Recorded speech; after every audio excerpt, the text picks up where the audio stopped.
back-to-back days, and we are recording an episode. What is going on? It is because the NFL season is back in the thick of things. Week 1 is over. We talked all about it yesterday. We turned the page now, shove it. Week 2 is right around the corner. First game tomorrow, and it's a doozy, so we need to preview all of that. Welcome to another episode of The Only Playbook. I am your host, Sweetcart. I got Shovit alongside me, man.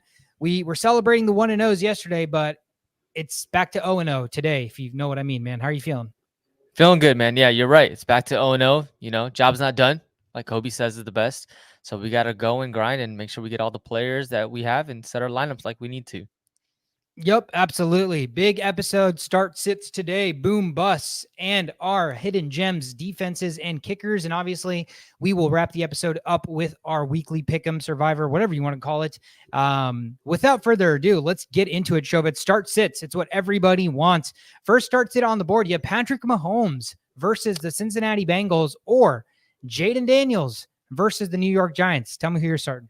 Wow, what a pick, right? Patrick Mahomes, the guy that you probably got as your first quarterback on this list, versus Jayden Daniels, a rookie that's probably the 9th round draft pick, 10th, maybe earlier. But it's a game. This is a game about fantasy. This is about getting points. And the guy who I'm more confident with getting points is Jayden Daniels. I think the rushing upside that you have against a little bit, poor of a New York Giants defense. We saw what the Vikings did, 3 touchdowns last week against this Giants. And so I think Jayden Daniels is in a prime spot. You're looking at a guy who can finish top 5 in any given week versus a guy who can finish top 10 in any given week with Patrick Mahomes, right? So I'm leaning Jayden Daniels here. If I have him on my team, I'm going to get him. I'm going to start him. It's a no-brainer for me, Jayden Daniels. Same exact answer. Again, no knock on Patty. He's the best there is, but it's fantasy football, right? So you take that bias out of it. Jayden didn't throw a single touchdown pass last week, and I think was second in quarterbacks points scored, or second or third. So the rushing upside, like you said, it speaks volumes. So no brainer there, despite what most people may think. Next on the board, Shovit, what do you got for me? Yeah, so I've got Jaylen Wright versus Jeff Wilson Jr. Against the same Bills team. So one of these guys should have a good day. Which one do you think, Jaylen Wright or Jeff Wilson? So Raheem Mostert isn't playing. Devon Achane practiced today, and they said it was an ankle sprain, which if it was a high ankle sprain, no chance he's playing. The fact that the beat reporters said that he's cutting on the side, moving around pretty fine, like there's no visible limp or visible slowness in what he's doing, I happen to think that it's probably a low ankle sprain, which means low ankle sprains, you can usually tape that up and play through it depending on the severity. It's a short week. It's a long season. So if I'm the coaching staff, I probably don't play Achane, but knowing that Mostert's already out, I could see a world where Achane plays. So two parts to this answer. If Devon Achane also doesn't play, you can probably deploy both of them. You should be, whichever one between Wilson and Wright you deploy them. If Devon Achane plays, my money is on Jeff Wilson. So I think Jeff Wilson will get the carries when Achane's on the field, similar to what happened last week when they both went down. Wilson was there. Now, Wright was inactive because they needed to have an extra receiver on the roster. So there is a world where Wright is also active. And we saw last year how quickly they brought Devon Achane along, right? They didn't wait at all. Mike McDaniel was like, he's an electric weapon. I'm going to use him as soon as I can. So it could play out similarly for Jaylen Wright. I want to lean Wilson, but I have a really good buddy who's a Miami Dolphins fan and who swears to me that it is going to be Jaylen Wright. So I think you're just going to have to wait till game time. My money is still on floor with Jeff Wilson, potential upside, big win spike week with Jaylen Wright. So it's just about roster construction and which way you're leaning that way. Yeah, 100%. I think if Achane plays, I would not start either one of those guys because it's a high risk and high reward type of situation.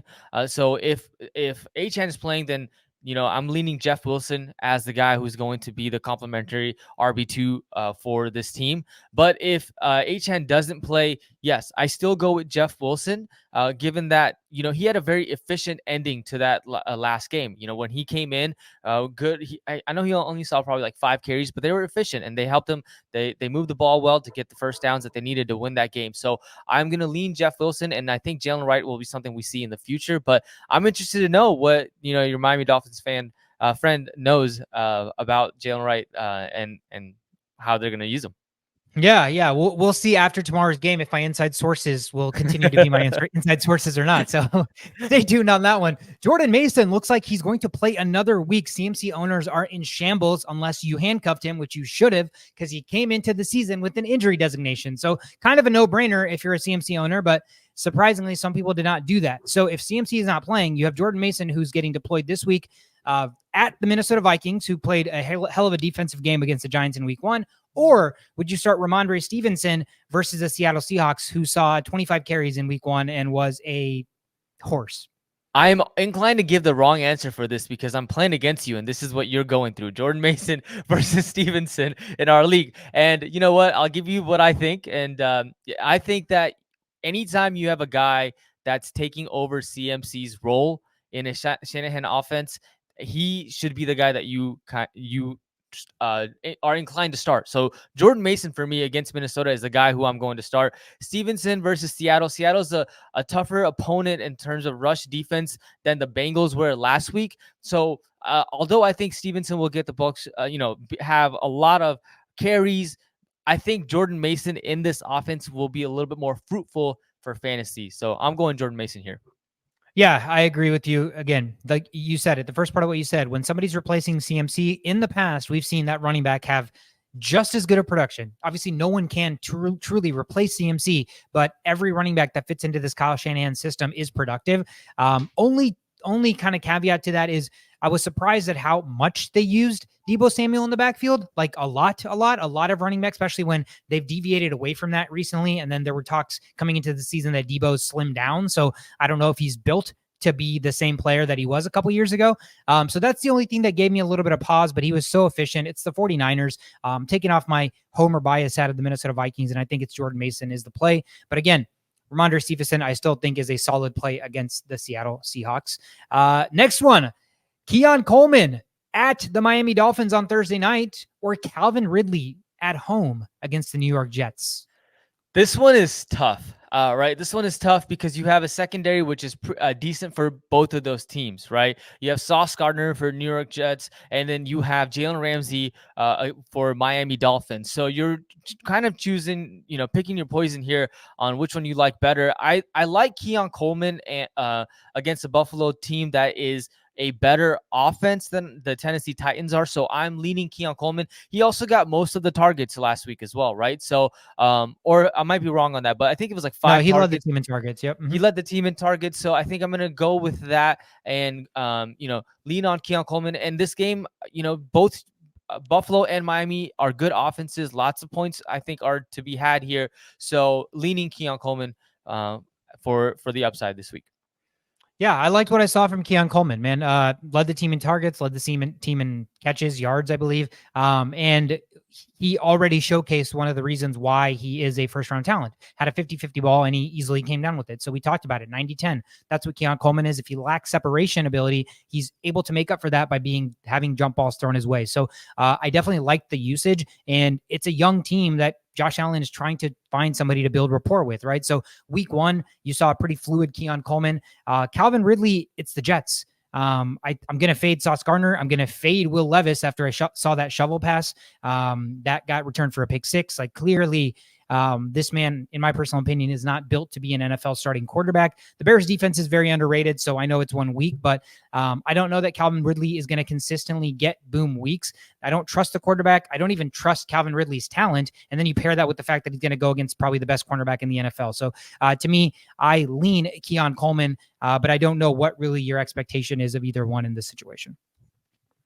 Next one, battle of fast mofos. Xavier Worthy versus the Cincinnati Bengals, or Jameson Williams versus the Tampa Bay Buccaneers. I'll start us off. I lean Jameson Williams just simply based on the fact that he saw more targets and he was used a lot more. I think we need to completely cool the Jets on this Xavier Worthy train.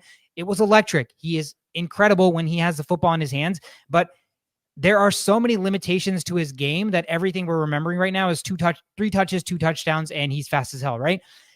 They have to scheme or design plays to get him involved. He's not a guy that you're just going to line up outside, line up inside, run the full route tree. That's not who he is, and that's not who he's going to be. So I think that's the issue with Xavier Worthy is he's so electric, and his first game was so incredible that everybody's inclined to want to automatically start him. The trade offers that you're seeing for Worthy are ridiculous. But right now, Jameson Williams is a guy that's been in the league for a couple of years. He understands the situation better. He's had bad stuff happened, and he's come back from that, and now he looks electric. And it's not just electricity where they threw him one deep ball. They threw him a crosser, they threw him an out route, they threw him a post. He's running almost every route possible, and he's getting targets as the primary look on some of these plays. So I think all of the hype that the Lions tried to build with Jameson Williams, it was hard for us to understand if it was smoke or if it was real. And I know it's only 1 week, but it looked pretty damn real. He looked really electric. And again, they used him quite a bit. So it wasn't like we're scheming plays to get the ball to you creatively. It's just, hey, go out and run your routes, and you're becoming one of our predominant reads in some of these plays. So to me, right now, until we see Xavier Worthy actually on the field enough and targeted enough and used enough to warrant consistent fantasy production, it's Jameson Williams, no brainer.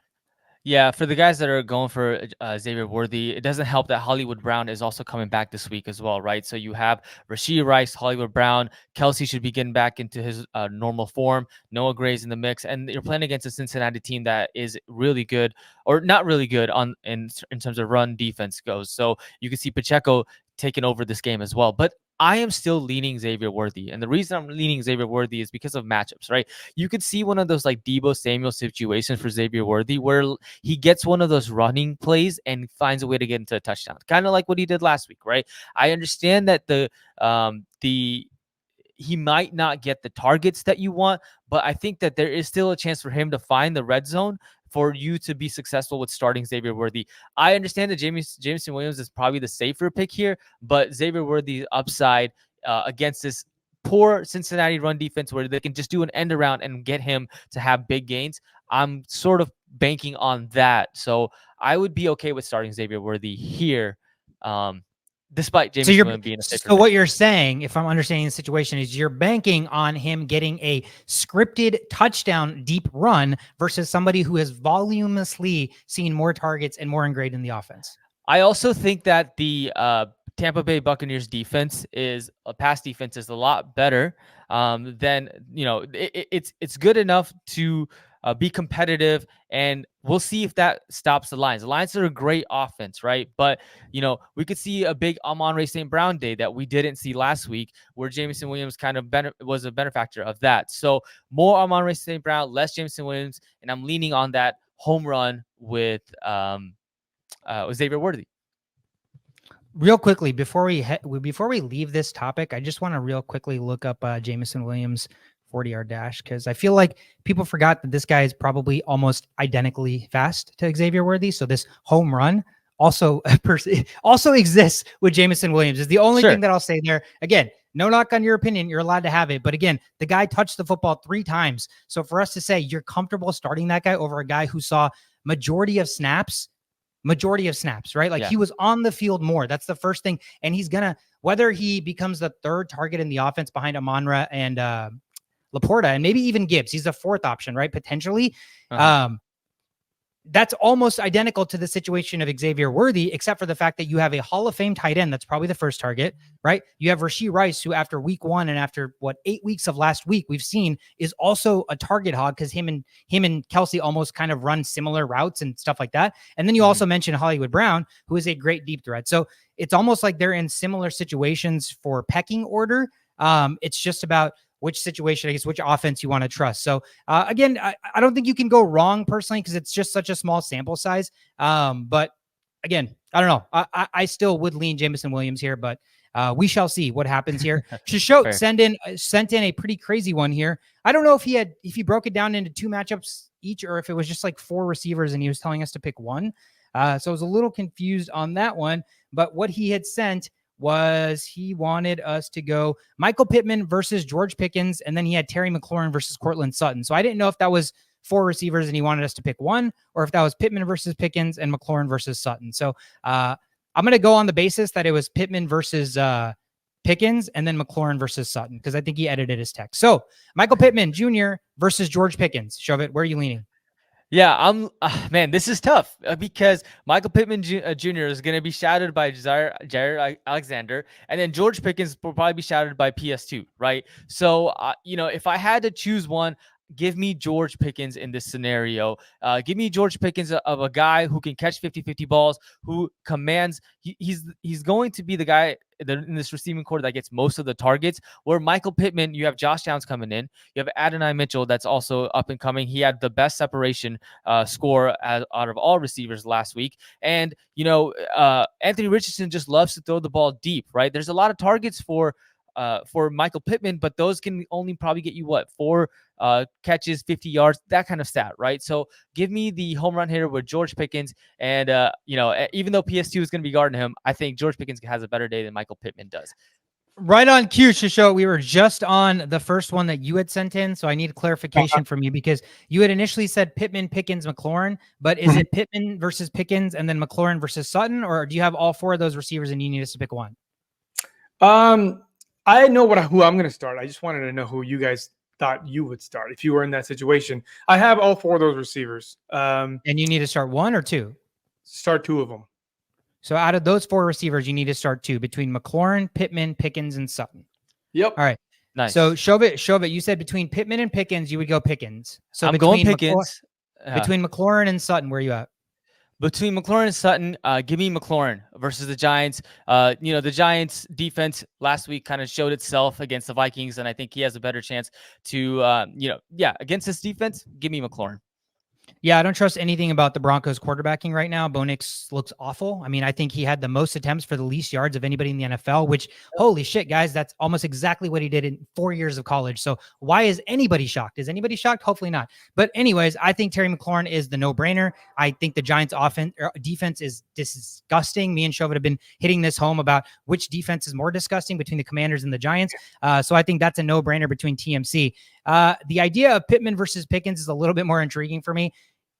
I can't find myself starting George Pickens. I mean, I just can't do it when I know Justin Fields is a quarterback. I'm sorry, because he's not a competent quarterback. So I know Anthony Richardson had probably a 50% completion percentage, but we also saw him throw a 70-yard bomb that probably we've never seen most quarterbacks ever do. So the fact that he can actually play the quarterback position gives me more hope that the receiver is going to be more inclined to get balls. And Pittman was also a PPR machine last year. Granted, it was with Gardner Minshew for most of the season, but Anthony Richardson still played 4 games. So I think right now, Pickens is the bigger boom upside guy that can win you a home run, but he has Justin Fields throwing the football, unless Russell Wilson's playing this week, which I don't know for sure.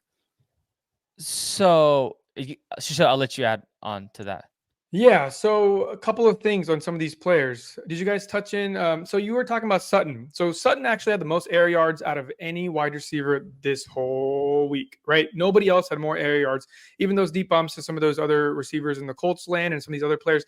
Total, Sutton ended up having the most air yards, but only 3 or 4 of them got caught out of 12 targets, right? So the potential is there. Bo Nix is doing terrible so far. It's been 1 game, right? Remember my philosophy about only start making decisions after 4 weeks, right?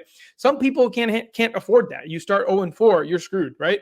So you got to go with, in these situations, you got to go with if you're competing against somebody that's going to put up a lot of points, like the guy I'm facing this week, I can't choose Sutton and I can't choose Pittman because although those guys may have a bright future ahead, I need points now. I need to win now, right? So looking at the situation, I went with McLaurin because I drafted him higher than most people because I have faith. And at this point, you can't let 1 week deter that faith you have because that faith has led to many championships. You can't just go away from your plan. That was on our draft episode about how to attack, the drafting. So you can't change your philosophy just after 1 week of bad stuff, right? Same thing with the whole, I'm not going to touch into too many players outside of these players, but same thing with the whole, tight ends in Ravens land, right? People are making rash decisions after 1 week, and we've seen this happen year after year. So my choices here, I would be going with McLaurin and I would be going with Pickens. And I'm going with Pickens because, sorry, I apologize. I'm going with Pittman and McLaurin in the situation, not Pickens or Sutton. Sutton, I think in the future, he's going to be starting soon in a lot of people's lineups, maybe by week 5, maybe by week 6, after things get cleared up a little bit. But right now, there's no reason to believe that Sutton will perform better than all these other people besides air yards. And we can't guarantee Bo Nix is going to get that down the field that often, so we can't rely on that. So it's all about safety at this point, week 2. I'm choosing McLaurin against the Giants. Obviously, super safe bet. You know, we're one bomb away from like a whole different conversation. And then we're choosing Pittman strictly because it's Green Bay. They have a lot of weapons. You know, the offensive quarterback situation is a little iffy, but with the amount of weapons they have, I think they'll move the ball. I think they'll put up 20 points. And I think, all it takes is one bomb from AR. So the situation here isn't ideal, right? None of these players are like must starts, but we got to pick from what we have. And I think those two would be my go-to for this week. However, I'm not actually starting Pittman, Pickens, or Sutton because of the whole Jordan Mason thing. I get to put him on the flex. So got lucky there. Nice. All right. you sticking out for the rest of the episode? Yeah. All right, sick. So next on the board, I'll let you kick us off. Unil had a question in full point PPR scoring, which I guess this is kind of a moot point if Hollywood Brown doesn't play, but pending Hollywood Brown playing, Hollywood Brown versus Cincinnati, and pending Keenan Allen playing at this point, Keenan Allen at Houston, full PPR. Neither. What's he doing? There's got to be people available there. Hollywood Brown, dude, after years of playing fantasy football, how can you confidently put that guy in your starting lineup week 2 after not even playing week 1? He's not even practicing. And, there's other weapons that are way stronger on this team that they are more confident in. This is just an accessory at this point. No way am I I'll put all 4 of those guys that I mentioned on the last conversation before I put Hollywood Brown week 2. Well, again, week 4, week 5, different conversation. Right now, no way. So by default, I will choose anybody but Hollywood Brown in this situation. Keenan Allen. Yeah. Which is actually an easy decision. Yeah. But he's also hurt. He's also hurt. He's old, right? So I would still pick Keenan Allen over Hollywood Brown, not because I'm excited about it, but because of how unexcited I am about Hollywood Brown. Yeah. And you could, this game, it could be a game where the Bears are coming from behind. Houston has a really good offense. So, that is something to, it favors Keenan Allen as well in that standpoint. So I'm leaning Keenan Allen here over Hollywood Brown. There's just too many mouths to feed in Kansas City. Yeah. All right, Tank Sunday sent one in, half-point PPR scoring Tank Dell versus Chicago or Brian Robinson Jr. versus the Giants. Shove it. I'll let you kick us off. Yeah, okay, so this one's tough because Brian Robinson has a great matchup against the New York Giants. Aaron Jones put up solid points, 92 yards, and a touchdown as well. But I think that you have to go with Tank Dell because he's just that good. We talked about air yard, 40% of the throws of the air yards for the Houston Texans were to Tank Dell, 22% of the target share. So in this offense where, you're just getting a lot of points and a lot of yardage, I have to go with Tank Dell here, even though Brian Robinson has a really good matchup this week. I disagree. So I would start Brian Robinson Jr. because of the matchup. I think, again, Chicago's defense is incredibly underrated. This is, again, just the start of a really, really good defense that is going to make a lot of offenses struggle. Pair that with the fact that Tank Dell is the third option there, despite obviously the air yards and everything. We saw Diggs in the red zone, 2 touchdowns, right? So in the red zone, we saw Nico Collins is the deep threat. He's like their, big play guy. So it does make Tank Dell, like you said, Shisho, earlier, an accessory, right? He's the bonus, basically, if you will, to what they already have established there. And again, I can't hit this enough. I think Chicago's defense is elite. So Brian Robinson Jr., even if he just gets first and second down work versus the Giants, I expect there to be enough opportunity for 2 piss poor defenses for him to get a lot of yards and potentially rumble into the end zone. So I think the floor play, in my opinion, is with Brian Robinson. I even think, potential upside plays with Brian Robinson. I just don't know that Tank Dell, unless he gets a deep bomb this week, is going to offer much against the Bears defense. So I don't know if you guys remember a text message from me like 2 years ago. There's a guy named Jaquan Brisker who came to the Bears. The Bears were a very struggling defense with Jaylen Johnson and everything. Things were looking a little bit better. They got TJ Edwards from Philadelphia. Things got even better. And then they added Kevin Byard, who's a Pro Bowl safety from the Tennessee Titans, right? So things are good. Like, we've been saying this for a while now. The Bears are super underrated on defense. And it's this recency bias that people just think Bears used to suck. The whole team probably sucked, but the defense has been adding little chess pieces after chess pieces, and it is insanely solid at this point. Okay. There's a lot of, you can't really beat these guys deep, and there's enough pressure down low, and there's enough good linebacker play to limit points. So you're not getting beat deep. That means not enough yards against them, and you're not letting them score points. That's the defense you want in fantasy football. So that being said, I'm going to go with Brian Robinson Jr. because my initial thought process was that, Eckler, being a stud-ish running back he is, was going to get a lot of checkdowns from a rookie quarterback. But, they're thinking of running the ball with the rookie quarterback more, which the head coach does not like. So I think that will kind of fizzle out on its own. They don't want him running 16 times a game. They're going to lose their number 2 pick by week 7, right? No head coach wants that to happen, but it is going to happen. That's just what it is. He's got to adjust how he slides, but it will happen, which means the passes that I thought were going to Eckler maybe going to Brian Robinson Jr. And they did go, a couple of them did go to him, and I believe he caught both of them. I don't remember the exact numbers, but he's getting passes. He's the early down back, and Eckler was just kind of coming in as the change of pace back. That's enough for me to know that a number 1 running back who's actually a good running back. We're not just talking about like a tubby guy that just runs up the middle or like a guy that's used for a specific reason. This man is good. This man is a good running back. We're talking Ken Walker Jr. range as far as like physicality and as far as being a good runner. So, and then Tank Dell situation, as I've said this multiple times, I love the wide receivers as a whole in Houston, but I don't want a piece of any of them. I really don't. I tend to go after wide receivers that are just standalone guys in the league. But if you're stuck between those 3, Tank Dell is still going to be the 3rd one on my list as far as usage and his points possibilities goes. But he is the best friend of the quarterback, which means a lot, right? Look at Allen Lazard. Look at Aaron Rodgers. Allen Lazard had no reason to be on that field. That man should have been cut after he dropped one of the easiest catches I've ever seen. And if he wasn't Aaron Rodgers' best friend and he wasn't formerly from Green Bay, Aaron would have chewed his ass out and he would not have seen a single snap again. Right. Instead, he got 8 more targets and 2 touchdowns and a bunch of yards. But so, it matters. Like this whole friendshipness matters. If you look at other teams in the same situation, you'll see that they'll favor those guys. They'll look for those guys in critical situations because they know how they play. So, all that being said, I think it's a 60-40 situation. Tank Dell has being a receiver, he has the ability of the upside being there. But at this point, week 2, having a running back 1, playing against a really bad defense, I'm expecting 120 yards and a touchdown from Robinson. And I don't know if I'm expecting that from Tank Dell. Maybe like 80 yards, and he may run into the end zone, but there's 2 other guys that are better than him that may do that. So it's tough. It's close, but I'm going to go with Brian Robinson. All right. Do you guys have any other start sits that I don't have on these notes that you want to throw in real quick before we move over to Boom Bus? Did we already talk about Caleb Williams versus Justin Fields? Justin Fields? We have not. Oh, we didn't. I forgot you mentioned that. No, let's talk about that. Caleb Williams against the Houston Texans on the road, I believe, in Houston, or Justin Fields. Who's Fields playing this week? Fields is playing the Broncos. In Denver? In Denver, yep. Okay. Who wants to kick this one off? Shovit, Steelers boy, kick it off.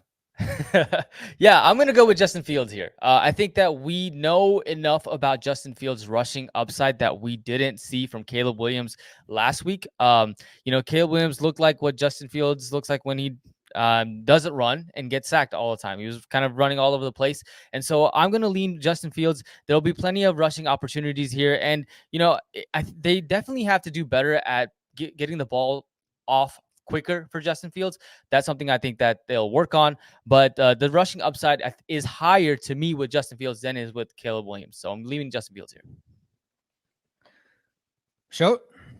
I'm gonna go strictly vibes, dude. Sometimes you gotta turn on the vibe engine, and the vibe engine will take it away. It's Sunday night football after being the worst quarterback in the NFL. The prior week, not even passing over 100 yards. I think if he's going to be a leader and this like great thing that he's supposed to be, it's time. Like some people may say like, oh, give him time. He's a rookie. Give him some time. It's prime time, against Houston, who I have having a better record than the Chiefs before the season started. So from my perspective, this is it. It's your time to prove to the league, hey, sorry guys, that was just a little rusty thing. I'm going to come out and I'm going to sling this thing and we're going to get things going. So again, strictly vibes. Fields, solid floor, right? Even big upside. People forget that just like 2 years ago, he was the quarterback everybody wanted, right? And maybe a worse team, and definitely a worse team with just a DJ Moore safety net. Now we got Pickens doing the same DJ Moore stuff, but a stout defense on top of that, which is going to give him the ball more often, and why, frankly, they beat Atlanta. So that being said, for a floor approach, I'm going Fields from the rushing upside. But from a possibly ceiling approach, from just the, it's time to shine approach, I am going to go with Caleb Williams. Yeah, I lean Fields again, just for fantasy. I think the rushing upside is why I lean Fields. We talk about this a lot. I like the thought process because I do think in a marquee matchup against another really young up and coming quarterback, if not now, then when? I know it's still 2 weeks, but I think he has his word cut out for him after being so awful in week 1. Now, it doesn't help that there is the possibility that both Keenan Allen and Rome Odunze don't play. And it doesn't help that Derek Stingley Jr. could possibly be on DJ Moore. So you have your number one weapon getting shadowed by a really good cornerback, and your second and third might not play, or if they play, they're hobbled. So I don't like the weapons around Caleb right now for this matchup. I obviously think he's going to turn it around. I have a lot of belief there, but I think for fantasy, I lean Fields in week 2. All right. Boom busts. I'll kick us off. My boom. I'm just manifesting this because I own him. Malik Nabers, man, it's time for you to boom, my man. And it's not just a manifestation. I'm going to hammer this home until you guys are on board with this as well, to the same level that I am. The Washington Commanders secondary is going this year to go down as one of the worst secondaries in a really, really long time. They are completely exposed. They don't have anybody that can cover man on the outside. There's nobody. There's not a single cornerback on that defense that can cover one person one-on-one. So it creates a travesty for the defense as a whole to cover. And again, Malik Nabers in week 1 had to get beef-load. So I'm sorry, Malik. It is what it is. This week you're going against the Commanders. Both teams suck. It should be a back-and-forth affair, whether they're not scoring or scoring. There's going to be plenty of possessions if they 3-and-out the Commanders or get the ball, whatever the case may be. And again, I don't know if you heard last episode show, and you can call me out because Shovit was borderline about to call me out for my stupidity. My nastiest QB start of the week was going to be Daniel Jones against the Commanders. So especially after what we saw week 1, I know it's disgusting, but I think the rushing that he can provide. And again, my belief in how bad the Commanders defense is, I lean Malik Nabers here as my boom. He saw some targets last week, not as much as we would like to see, but again, it's the Minnesota Vikings defense. And I think it's a lack of the Washington Commanders defense. So Malik Nabers to me this week is my absolute boom play of the week. Nice. All right. So my boom play is going to be Adonai Mitchell against the Packers defense, who the Eagles last week, Devontae Smith, A.J. Brown, all did really well. And like I said, Richardson just likes to throw the ball deep, and he's got a crazy arm. And I think Adonai Mitchell, he had the, I said this earlier too, greatest separation score. This is the guy that needs to not only get the deep bomb because he has a tremendous speed, but he just needs to get all of those in routes, slants as well. Should be a focal point of this offense. So he is my boom play this week against the Packers. How different would this conversation would be if Anthony Richardson just connected on those 2 wide open bombs to Adonai Mitchell? He would have been 2 for 2 with 2 scores, and then we'd be like, Xavier worthy, Adonai Mitchell, who's going to be the one? But those stats aren't depicting on paper because Adonai Mitchell, although wide open, was completely overthrown. Yeah, so, it's so important to not forget about those. Like, it's so important to keep an open mind and just pretend like those were touchdowns, because that's the difference. Like, it's not like one player is truly better than the other. It's just a matter of inches at that point. And then you got to decide like which play was really significant. Sometimes the touchdowns aren't even significant because it's late in the game, like there's the score's too much. The defense not even playing at that point, and we're going to count those as fantasy points. But do you want to take that into consideration for starting him next week? No, you don't. So a lot of that happens, and that's part of finding the right player to start for you because, like I said, all these things matter. I wasn't prepared because I just kind of popped in, but I'm going to just kind of double down on Terry McLaurin. I think, there's a reason he is who he is. Even though he's played in such bad teams his whole career, he left right after the Kirk thing and just dealt with a bunch of people that can't get the ball to him.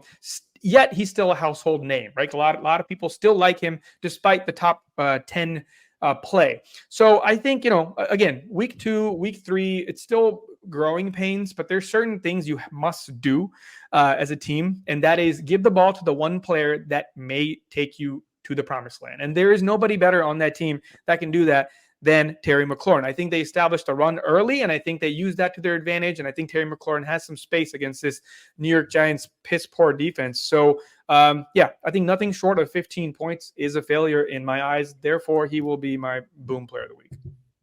Also, somebody who had a deep touchdown potential that was overthrown by Jayden Daniels. So something of note there.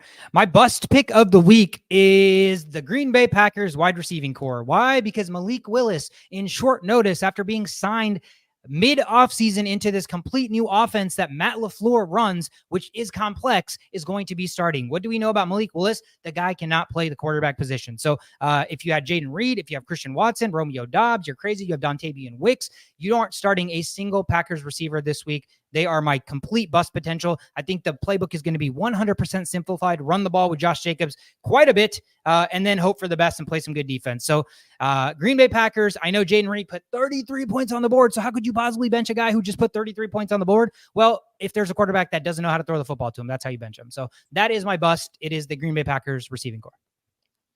Cool. My bust is going to be a guy that we talked about earlier. Michael Pittman is my bust for this week. Michael Pittman, I think, is going to be shadowed by Jair Alexander. And even if he's not shadowed, and if he's only there for half the side of the field, that's 50% of targets that could be affected. And guys like Josh Downs that could potentially start. We saw Alec Pierce get a touchdown last week. And my boom is Adonai Mitchell as well, who can have a really good day as well. So I think all this hurts Michael Pittman. So he's my bust for the week. Nice. These are really good points. I'm going to go on an extreme limb here and stick in that same game. And I'm going to say the bust is going to be Richardson. Yes, you heard that right. My number one quarterback of the year is officially going to be a bust this week. And I think it's just this week. I think it's going to be a lot tougher to play than any situation he's been in. We're talking about at Green Bay, right? After dealing with all these games that he's played indoors and all these easier matchups. We talked about the Bears defense being tough. Well, here's another defense that's just as badass or difficult to maneuver. And that is the Green Bay defense. They didn't have the best week one, but again, you cannot do that. You cannot have recency biases after week one. You can't even do it after week two, and you can't even do it after week three. We'll talk about this later in a couple of weeks, but you just can't. That's just not how fantasy is played. You're going to go down this tunnel of this linear way of thinking, and you have to use all these variables that are always changing, and you have to take that into consideration. So Anthony Richardson will not have the game, that we expect him to have. He'll still put up points like a Fields type of situation as far as legs go. But I think the linebackers on the Packers side of things as well as the cornerbacks that got beat quite a bit last week, I think they'll kind of touch some things up because they weren't supposed to be that bad. And I think they still have the right tools. They still have the right safeties. They still have the right pressure down low, and they're at home. And I think being at home is such a big deal when you're when you're the Packers, because it's just this culture that they start off the year off with just always just being on fire. So, I think using all that logic, having Richardson still being pretty rookie-ish, this is like his fifth game or something like that. So there's just not enough data for me to be super excited about Richardson. I know he's great. I know we saw all the plays, and he's my number one quarterback for the year. But I think this may be one of his worst games, and we're going to find out that real quick. Does that mean you're benching him? Probably not, right? No. Okay. But, just wanted to make it clear to the fans that are out there. I mean, temper expectations. Won't be what you think it's going to be. Yeah, no, that's fair. Shobit, who is your hidden gem for defense kicker? Yeah, so my hidden gem is going to be, we're just talking about the Colts a lot today. The Colts defense versus Green Bay. And the fade here is against Malik Willis. Who knows how he'll do. We haven't seen him in a while, and we saw him one play last week. But I think that there's enough data that we have on Malik Willis to know that he's not the most accurate quarterback. They're going to have some issues in terms of getting that offense going. So I'm going to fade this Green Bay Packers and go with the Colts defense this week. Makes sense. Do you have a kicker as well or no? I do. So my kicker, it will be Chase McLaughlin for Tampa Bay Buccaneers playing at Detroit home. We love home kickers. And so Tampa Bay Buccaneers have very good offense, but I can see the Detroit defense kind of stepping up at times and gives McLaughlin opportunities. 56-yarder, 34-yarder, 29-yarder last week, so he can definitely kick the ball. He's accurate, so give me Chase McLaughlin if I have the chance this week as a kicker. Makes sense. Sho, you got anything? Yeah, I think the Chargers are going to have a good game. I think they're very, very slept on just because of the, again, last year's play and, the new coach and everything is the new culture. I think they're going to perform well. I think this is one of the teams that's going to have one of the highest performing defenses. And it's not even really because of the Chargers. It's mainly because of the Panthers. Panthers, they had all season to improve, which they did. They added some pieces here and there. They drafted offense heavy in the draft too. And what did we get out of all that? Absolutely nothing. So I'm sure there's some growing pains there too. And I think Chargers being the team they are, there's still a guy named Khalil Mack who had 16 sacks last year or something along those lines. They're still a force to be reckoned with this new regime. So I think we're going to start seeing a turnaround in the world of the Chargers, and I think we're going to get some good fantasy points from the defense this week. And for my kicker of the week, I want to go travel a little bit south, and I think we're going to go dabble with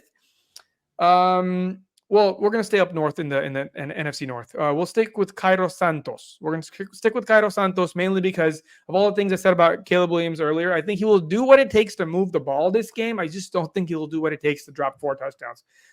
So I think it's going to end up being with their good defense, right? Anytime you have a kicker, you want to make sure the defense is good on that team as well. Because you want opportunities. So having a good defense that so far should be able to at least hinder them, and the Houston Texans are good enough to move the ball. So my forecast for this game is Houston move the ball handsomely, but there's going to be opportunities where they don't score in the red zone. And that's where Santos comes in and gets 18 points, hopefully 15 to 18 points. I like it. He was my gem last week and he performed. So let's make it 2 for 2, Kaido. My hidden gem defense of the week is the Jacksonville Jaguars. They are taking on the Cleveland Browns at home. This is nothing other than another fade situation, and I am fading Deshaun Watson. I don't know much longer this man's going to play football, to be honest with you, but that offense looks awful, just completely still dysfunctional. Shovey, you mentioned the offensive line being hurt. If they are in fact still hurt, the best part of the Jacksonville Jaguars defense is their pass rush. So I think there are sacks aplenty. Deshaun Watson loves to run backwards and take sacks. So that obviously works in the favor of the defenses. And right now, again, there's very little outside of Jerome Ford that I trust in that offense. Amari Cooper, you got to catch that wide open touchdown, bud. So again, they're kind of in a weird situation. Who the hell knows what the vibes? We talked about vibes earlier. What are the vibes after another report comes out with Watson? Like they play like complete dog shit. Like, what are the vibes in week 2 in Cleveland? I don't think they're very good. So if I want a defense that I think has the potential to, be a solid play, I think the Jacksonville Jaguars at home against Deshaun Watson in that offense. My kicker is the guy that Shovit has been talking about for quite some time. It is none other than Chris Boswell, Mr. Justin Tucker 2.0 reincarnated, the future. This man had 28 fantasy points last week. So it's not just based on that. It is based on the fact that they are taking on the Denver Broncos. We talked about the Denver Broncos already. Last week, they played the Seattle Seahawks. What do we know about the Pittsburgh Steelers? They are run by Arthur Smith and they have Justin Fields. So they're going to run the football quite a bit.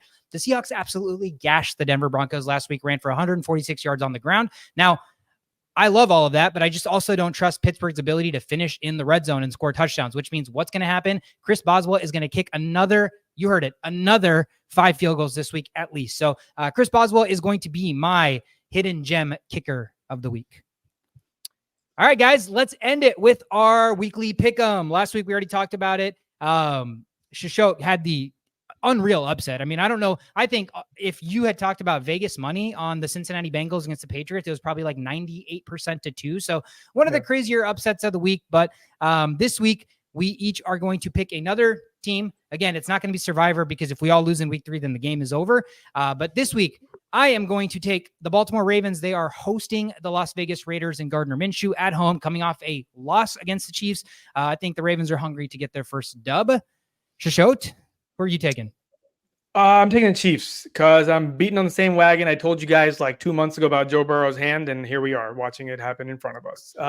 His hand's not ready. It was just ready for practicing, and people just jump all over that because they see touchdowns and stuff. But again, we got to temper expectations until gameplay and at least for a month after gameplay begins. And that's, guess what? Week 4. So we will find out more stuff then. But until then, against the defending champs, bro, like this might be a slam dunk if I've ever seen one.